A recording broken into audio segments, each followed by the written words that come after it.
sekalipun pihak yang salah satu lagi ghaib, maknanya tidak ada di tempatnya. Dan terfasalah ia jika salah satu daripada dua pihak, sama ada yang memberi modal atau yang mengusahakannya itu mati, maka tidak boleh diwarisi. Atau gila ataupun pitam, dengan sendirinya jadi terfasah. Apabila akad qirat telah difasahkan oleh salah seorang keduanya atau terfasah dengan sebab yang tersebut, disebabkan gila, pitam, ataupun mati, ataupun hilang, tidak ditemui, maka tertanggunglah. Mana tertanggung di sini jadi lazim, jadi wajib atas pengusaha menuntut segala hutang harta qirat yang diizinkan oleh pemodal, menjualnya dengan jalan berhutang, dan tertanggunglah atas mengembalikan kepada modal kepada pemodal dengan menjual barang-barang dengan mata wang negeri yang dipersetujui. Antaranya seperti kalau tidak mahu berhutang dikira jual elok. Salah satu cara untuk menunaikan atau melaksakan hutang-hutang bagi. Bagaimana boleh jadi hutang? Disebabkan qirat sudah fasah. Bila sudah fasah, berkemungkinan modal telah digunakan oleh pengusaha. Bila sudah cancel, maka usaha tersebut tidak dapat dijalankan. Berkemungkinan pengusaha telah menggunakan modal sebanyak separuh. Contohlah, asalnya pemodal memberi duit sebanyak 50.000. Setelah digunakan 25.000, maka atas sebab-sebab yang tertentu, sama ada pemodal ataupun yang mengusahakan itu gila, gila ya, gila sebenar-benar gila, dapat surat daripada doktor gila. Adapun gila kuasa tak tersenarai, maka di situ bagaimana nak bayar baki? Maka antara dua pihak itu wajib membayar kepada pengusaha ataupun kepada pemodal. Apatah lagi sudah menggunakan kesemuanya 50.000 itu oleh pengusaha, tiba-tiba yang memberi modal itu gila ataupun hilang ataupun mati, maka wajiblah pengusaha itu membayarnya. Maka sebab itu dikira jadi istilah hutang. Jadi istilah hutang wajib bayar. Maka barang-barang yang telah diusahakan, tidak kiralah apa yang diusahakan, baik peternakan lembu ataupun apa saja, wajib dijual secara lelong. Tujuannya untuk menampung pembayaran yang dikira sebagai hutang tadi. Dan tertanggunglah atas mengembalikan tadi kepada pemodal, untuk mengembalikan kepada modal pusingan dengan menjual barang-barang dengan mata wang negeri yang dipersetujui. Kedua-dua hal ini menuntut hutang, dan menjual barang-barang itu jadi lazim, mesti disebabkan sudah jadi akad fasah jika diminta oleh pemodal-pemodal. Sekiranya tidak dimintanya, tiadalah mesti ia berbuat demikian, melainkan jika orang yang berhutang itu orang yang ditegah mengurus hartanya. Ini masalah bab yang tersendiri yang disebut sebagai orang yang mahjur alaihi. Orang yang mahjur alaihi, istilah hari ini bankrupt ataupun blacklist lah. Sekiranya pemodal telah mengambil lebih dahulu, ini masalah. Sekiranya pemodal telah mengambil dahulu sebagian daripada modal sebelum nampak ada untung atau kerugi, perlulah dikembalikan kepada modal kepadanya seberapa yang bagi. Dan jika diambilnya selepas nyata ada untung, maka berarti ia telah mengambil sebahagiannya lah daripada kepala modal. Kalau misalnya belum ada untung atau kerugi, maka pemodal wajib kembalikan duit tersebut untuk kira semula, disebabkan sudah fasah. Untuk kira semula apa yang kurang, mana yang hutang dan sebagainya. Andai kata pemodal sudah ambil sebahagian disebabkan sudah nampak untung, maka dikira semula. Setelah pengiraan semula bermakna sebahagian keuntungan itu ditolak sebab ia sudah ambil sebahagiannya.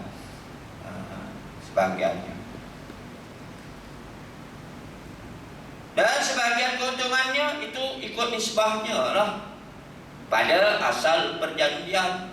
Kalau misalnya pemodal asal perjanjian 60%, setelah cancel maka kira semula lah. Kalau dia sudah ambil sebahagian 30% dia sudah ambil, maka keuntungannya tinggal baki 30%. Disebabkan sudah fasah, sudah cancel akad qirat. Dan jika diambilnya selepas nyata rugi, hendaklah dikira nisbah rugi itu pada apa yang diambilnya juga. Itu masalah kedua. Masalah yang ketiga, sekiranya berlaku perselisihan antara pemodal dan pengusaha dari hal keuntungan. Bagaimana? Contoh, pengusaha berkata, saya belum menerima langsung bahagian keuntungan. Ataupun pengusaha berkata, saya baru dapat hanya sekian saja keuntungan, aku baru dapat 30%. Bagi ada lagi 10% belum dapat. Dan saya dibenarkan cakapnya itu dengan sumpah. Kalau dia seorang Muslim, dengan sumpah kalimah yang tiga, wallahi, billahi, tallahi. Adapun kalau misalnya dia mengusahakan yang menyuntik modal itu orang bukan Islam, orang bukan Islam nak sumpah apa? Sumpah biasa lah, tak payahlah demi bulan, demi timbang, demi lambang-lambang yang tertentu, tak perlu. Dengan kalimah aku bersumpah di hadapan pesuruh jaya sumpah lah, ataupun tok qadi, hakim dan sebagainya. Itu andai kata orang bukan Islam. Dalam bab muamalat ini harus kita berkongsi dengan orang bukan Islam. Tapi masalah sumpahnya itu berbeza lah. Sumpah biasa. Tetapi jika ia berkata, saya sudah dapat sekian-sekian daripada keuntungan, kemudian katanya saya tersalah kira, dah ambil dah untungnya, kata pengusaha tadi, tapi tersalah kira. Sepatutnya keuntungan itu saya dapat 20,000, tapi tersilap kira, baru dapat 19,000. Tapi kalau terlebih kira, itu rasanya banyak ya, mengikut amanah lah. Atau saya berbohong, dah ambil lebih, dia fikir nanti lebih azabnya di hari kiamat, lalu dia pun jujur. Maka tiada diterima cakapnya itu, kerana ia telah berikrar akan hak untuk orang lain. Maka tidak bolehlah diterima ucapan untuk tarik balik bagi pengakuan pengusaha tadi, tidak diterima sama sekali. Dan seterusnya jika berselisih antara keduanya tentang qadar yang disyaratkan kepada pengusaha, hukumnya adalah keduanya bersumpah. Bagaimana perselisihan tentang qadar? Yaitu tentang persen. Tentang persen. Maka kedua-duanya adalah bersumpahlah. Setelah itu pengusaha diberi upah atas usahanya sebagai upah semasa, dan segala keuntungan terpulanglah kepada pemodal. Ini kalau misalnya berselisih mengenai masalah keuntungan. Yang dulu asalnya telah berbagi, tetapi jadi cerita lain. Asalnya pengusaha diberi 40, tapi di akhir-akhir ini diberi 30. Maka di situ kedua-duanya bersumpahlah. Siapa yang didapati bersalah, kalau pengusaha didapati bersalah, maka tidak diberi keuntungan, maka dianggap dia sebagai pekerja, maka diberi upah. Masya Allah, indahnya tutup guru, pengarang-pengarang, ulama-ulama dulu dalam mengarang kitab, dia cerita masalah contoh. Ada kata berlaku masalah pengusaha dan pemodal. Kemudian pengusaha didapati bersalah atas sumpahnya itu tidak benar, maka apa yang diusahakan itu dianggap sebagai pekerja dan diberi upah. Maka terserahlah pemodal untuk beri keuntungan persen yang telah dijanjikan ataupun tidak. Maka sekarang kita tengok, bila bekerja dianggap pengusaha itu sebagai pekerja, maka diberi upah. Itu akhir masalah sedikit dalam bab qirat. Kemudian nak cerita tentang bab yang seterusnya mengenai upah. Pengarang-pengarang, ulama-ulama dahulu dalam mengarang kitab, dia ada kaitan di akhir bab untuk bertemu dengan bab yang baru, dia cerita benda yang sama. Benda yang sama. Bab yang baru, tajuk yang baru, kata mu'alif rahimahullah ta'ala, babul ijarah. Babul ijarah, beri upah. Di kalangan kita ni tak pernah beri upah dan tak pernah menerima upah. Tak boleh lari, sama ada beri upah ataupun menerima upah. Abang ada bagi upah kat seseorang? Ada tak? Apa pula tak ada sewa kereta, sewa beli kereta belum bayar lagi, belum habis, kira sewa juga lah tu. Masya Allah, beli kereta, cuma akadnya dikira sewa beli. Dah habis bayar sewa, kira ambil lah jadi beli. Betul tak pakcik ya? Masya Allah, pakcik tak pernah bayar upah ke orang? Tak pernah. Tak pernah tempah baju ke? Tempah baju, Masya Allah. Kalau kita seumur hidup tak pernah tempah baju, nanti waktu mati pun kita akan bayar upah ke orang. Upah orang ya. Upah orang buat baju kita. Baju apakah itu? Bang? Baju apa? Baju putih, kain kapan, bayar juga lah, betul tak? Dekat orang yang buat kain kapan, termasuklah kapannya itu, papan-papan tersebut bayar juga lah. Masya Allah, kalau misalnya masuk ahli tabung akhirat dekat masjid Muhabah ini, masjid lah yang bayar, itu kira upah lah. Masya Allah, tahun ini dah bayar cukup bang. Masya Allah, kata kalau seumur hidup ini kita tak pernah bayar upah orang buat baju, lepas tu nanti mesti bang, mesti ya, bayar upah buat baju kita ya. Masya Allah, boleh pakai warna lain tak? Boleh. Nak pakai warna oranye pun boleh, warna hijau pun boleh. Yang penting duit lebih lah, sebab lain dari yang lain. Masya Allah. Kain putih tu nak letak corak-corak dan sebagainya, boleh tak? Boleh, tapi kena bayar lebih lah. Bayar lebih itu disebut sebagai upah. Kemudian rumah kita tu, Masya Allah, nak letak ikon, nak letak corak-corak kayu, boleh tak? Boleh, tapi kena tempat awal. Masya Allah, dekat masjid ni ada tak? Kapan kita Masya Allah, itu boleh tak? Tak payahlah nak melampau-lampau batas, standard aja ya. Yang penting kita dah bayar. Itu pun kira upah juga. Kalau tak bayar upah,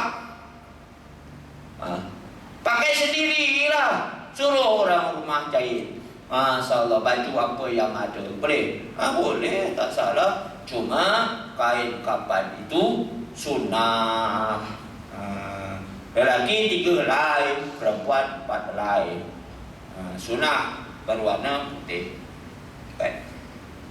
Perkataan ijarah boleh dibaca juga dengan fathah, ajarah ataupun ijarah. Mana pada bahasa ialah sewa. Sewa. Orang-orang Melayu duitnya banyak, tapi banyak buat rumah sewa. Itu saham abadi, saham bawa mati. Masya Allah, saham bawa mati. Dia tak ada berkembang. Tak ada berkembang. Hartanya itu aja, RM500 tiap bulan. Atau upah yang terkenal dengan apa? Upah kita nak buat rumah baru, nak tambah itu, tambah dapur, mestilah upah melalui pekerja-pekerja tertentu. Waktu mati nanti pun kita beri upah banyak, upah untuk orang baca tahlil. Tak semestinya duit, tapi kalau kat Kelantan orang mati sembahyang mayat mesti bagi upah. Nanti adalah orang bagi sampul surat letak dekat bukit. Yang kedua, beri upah makan. Sekurang-kurangnya nasi belau. Nasi belau hari ini RM5 ya. RM10 lah. Masya Allah ya. Selamur tak ada lah. Orang baca tahlil, upah dia nasi ayam. Sekurang-kurangnya mihun. Itu kira upah jugalah ya. Upah penat baca bang tahlil 300 kali la ilaha illallah, la ilaha illallah. 1000 kali. Masya Allah. Imam kena bagi. Itu kira upah jugalah. Masya Allah ya. Wahabi dia tak ada lah. Yang disebut sebagai akad sewa ataupun upah. Itu dari segi bahasa. Dan pada syarat iaitu memiliki manfaat sesuatu benda atau perkara kepada seseorang dengan ada gantinya atau balasannya dengan syarat-syarat yang tertentu. Di sini tidak disebutlah sebagai syarat. Antara syarat-syaratnya seperti mana bab muamalat yang lain, syarat-syaratnya di sisi Imam Syafi'i, keduanya orang yang beri upah atau orang yang menerima upah mestilah balik dan berakal. Di sisi Imam Hanafi tak perlu balik, tak perlu cukup umur. Di sisi Imam Malik mesti tamyiz ataupun mumayyiz, yang boleh bezakan antara buruk dan baik. Yang kedua, atas kerelaan, tak boleh dipaksa lah nak beri upah. Kedua-duanya saling redha meredai. Yang ketiga, barang tersebut ada faedah, memberi manfaat dan perlu diketahui, maklum, dimaklumi. Perkara yang berfaedah itu sempurna sifatnya. Sempurna sifatnya. Yang keempat, benda objek, kereta, rumah, apa sajalah ya, yang bakal disewakan ataupun kita nak upah, boleh diserah atau dipergunakan. Contoh diserah itu seperti kereta, kita boleh serah kuncinya dan kereta boleh bergerak. Termasuklah kereta jenazah, untuk bawa mayat dan kita ni pun juga adalah bakal jenazah. Maka yang driver itu mesti ada upah untuk isi minyak. Kalau tak diberi upah, siapa nak jalankan van jenazah? Masya Allah ya. Kita adalah calon jenazah, dah masuk dah dalam tu. Oi, kenapa tak jalan lagi? Waris kau tak bagi upah. Masya Allah, jenazah boleh. Kalau misalnya boleh cakap macam itu, lebih baik driver sendirilah, isi minyak sendiri, bawa pergi kubur. Masya Allah, boleh. Larilah semua orang. Itu perlu, boleh dipergunakan dan ada cacat celah. Tiada cacat celah. Ini Masya Allah, sewa rumah seperti kandang kambing. Kandang kambing lagi kukuh, kuat untuk kambing dan family dia duduk di rumahnya itu yang disebut sebagai kandang. Masya Allah. Berlaku tak? Apa pula tak berlaku? Saya tak sebut nama lah. Ada seorang ustaz ni, Masya Allah, dekat kampung saya, yang dia fikir harta, duit tiap bulan, rumah yang dia sewakan banyak pintu. Sudah hampir 40 tahun rumah tersebut, tak pernah dia fikir untuk baiki. Bumbung, zinc, hilang semua paku. Lebih-lebih lagi ada angin ribut dekat kampung saya ni sering berlaku. Bagaimana supaya zinc tersebut kuat? Dia letak batu bata. Masya Allah. Dindingnya ni bang, hanya ditutup dengan tikar getah. Kalau misalnya lah cucuk dengan paku tekan, boleh lihat jiran sebelah. Masya Allah. Jiran sebelah pun boleh lihat kita. Kalau kita ni dah kahwin, apa jadi masalah? Dapur Masya Allah, zinc buruk, zinc berkarat, dibiarkan begitu saja. Hujan dan sebagainya. Saya boleh cerita ni disebabkan salah satu penyewa adalah pekerja saya, tapi dah tak bekerja lah untuk madrasah saya, sebab madrasah saya ni sudah diambil alih oleh company. Semuanya pekerja-pekerjanya itu semuanya Syekh Kelantan, anak-anak pekerja-pekerja anak murid saya. Itu pun semuanya perlu beri upah, upah untuk tampung mereka. Sekarang sudah hampir 9 orang untuk beri makan. Usaha saya beri makan. Satu hari RM70, 9 orang. Masya Allah ya. Itu siapa-siapa nak tampung, sumbang dan sebagainya lah ya. Makanan lebih-lebih, beras, Masya Allah, bolehlah hantar. Tak boleh hantar beras, hantar duit ya. Masya Allah, tabung pun ada kat belakang, dan sebagainya ya. Ini Masya Allah. Yang penting duit masuk, rumah sewa sudah seperti itu.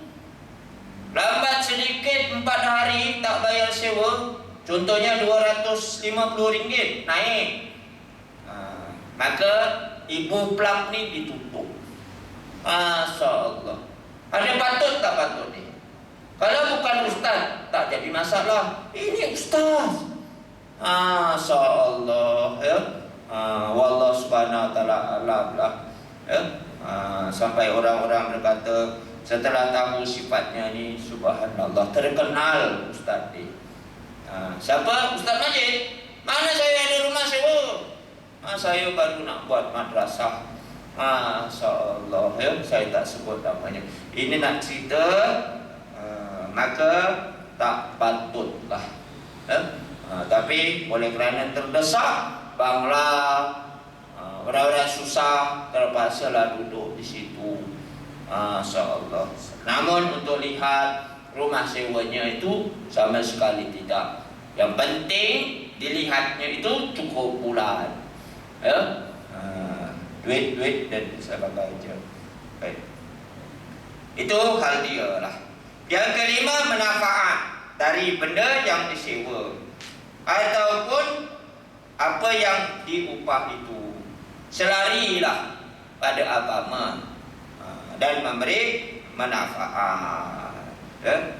Maknanya perkara-perkara yang disewakan ataupun yang kita nak upahkan itu bukan atas dasar maksiat, seperti beri upah kepada tukang sihir untuk memisahkan suami isteri, ataupun menundukkan seseorang, ataupun hendak mengekalkan kuasa dia melalui tukang-tukang ramal, tukang-tukang sihir dan lain-lain lagi.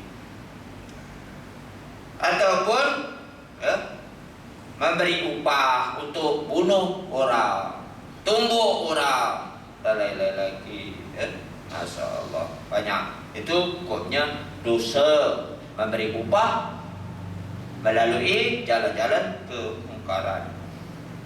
Yang keenam, upah atau sewa perlulah berpatutan mengikut kesesuaian kerja, tempat dan masa. Tempat dan masa. Baik, sedikit lagi, nombor 1 di bawah mengenai dalil. Dalil dia sandarannya sebelum ijma'. Ijma' ni kesepakatan ulama lah.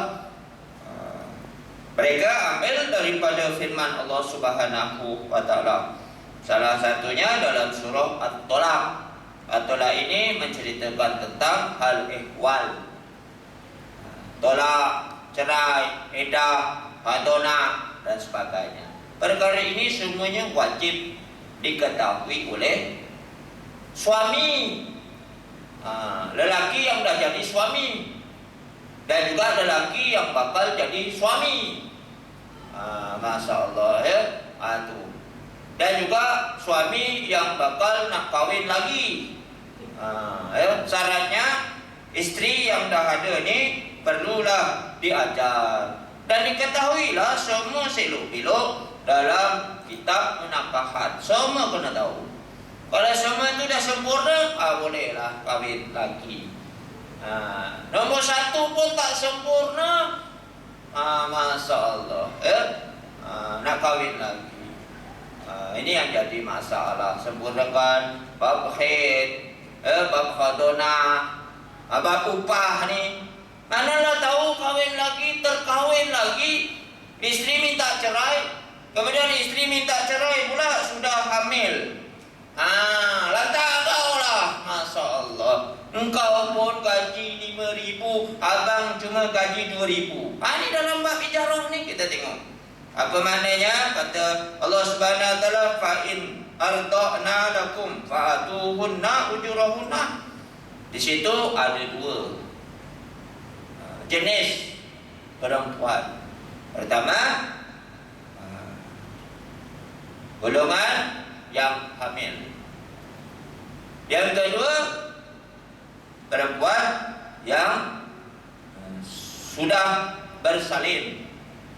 Bila sudah bersalin, bermakna dia akan lahirkan anak.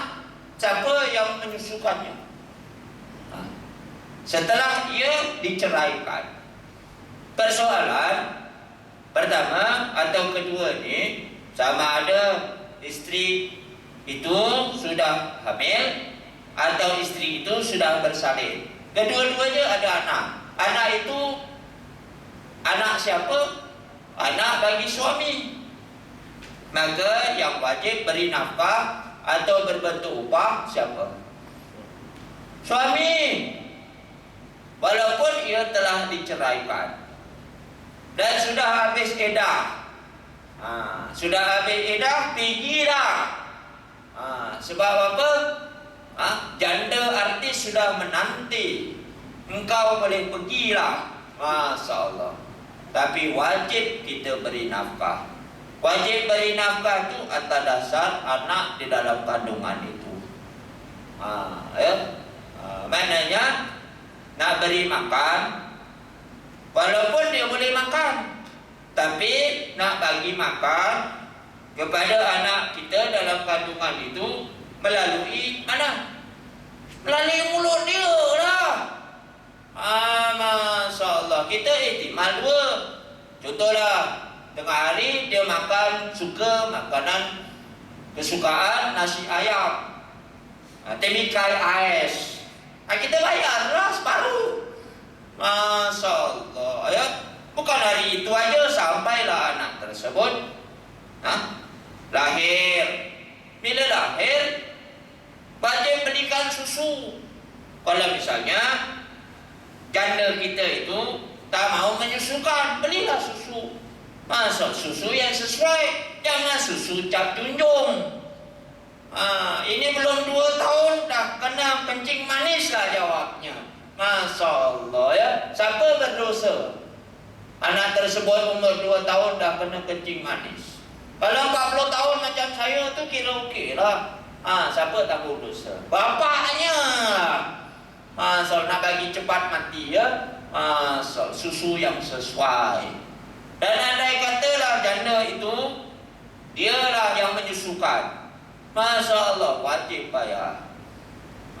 Kalau dia minta, mesti minta punya, tak bayar, Masya Allah, ini hak dia. Boleh tuntut. Di mana? Di pejabat kedai beli SP, pejabat kodi ya. Masya Allah ya. Kemudian suaminya tu hilang bersama dengan bini mudanya, pulang ke Jakarta. Masya Allah, cari. Masya Allah ya, cari nombor teleponnya. Kalau dia balik, Masya Allah, ganti rugi selama 2 tahun. Upah menyusu, ikutlah dia nak minta. Standard lah ya, susu Dumex berapa. Susu Dumex dengan susu ibu mana mahal bang? Susu Dumex tu susu lembu. Ini susu ibu mana mahal? Susu ibu lah paling mahal. Susu Dumex pula ya, susu lembu. Kalau I bagi anak you ni susu lembu, dia bakal jadi lembu seperti you lah, bapak lembu. Allah, jadi bodoh seperti you. Ni I kesian, masalahnya nak jadikan anak you ni pandai seperti profesor. Tak seperti profesor pun jadi seperti Ustaz Majid jadilah. I susukan dia. Satu hari I susukan RM10. Itu kira campur sapu hati, campur GST lah. Masya Allah ya. Satu hari anak you 5 kali menyusu, RM50 selama 2 tahun. Bayarlah. Itu yang disebut sebagai upah. Maknanya jika mereka itu para janda itu menyusukan anak-anak kamu, dari mereka hendaklah kamu bayar upahnya. Itu selama 2 tahun menyusu. Kemudian bela pula sampai bila? Sampai 15 tahun beri makan dan sebagainya. Itu selebihnya juga nafkah. Masya Allah, bagi suami. Ini senang-senang, Masya Allah, nak ceraikan, kemudian nak kahwin lagi. Kemudian pula dah kahwin lagi, ceraikan pula 2 isteri. Masya Allah ya. Ceraikan pula, Masya Allah dalam keadaan hamil. Banyaklah, Masya Allah. Duit kita ni banyak, satu bulan gaji kita 40.000 boleh kahwin cerai kahwin, kahwin cerai kahwin, boleh lah. Masya Allah, itu tanggung kita lah. Kalau anak perempuan sampai bila-bila, Masya Allah. Dan seterusnya lagi sedikitlah dalam surah sabda Nabi SAW. Ini persoalannya banyak, mengenai bab muzara'ah, bab musaqah dan sebagainya. Dan sedikitlah hikmah, kita ambil hikmah. Selebih masalah muzara'ah sabda Nabi SAW ni kita jumpalah kuliah subuh pada bulan hadapan.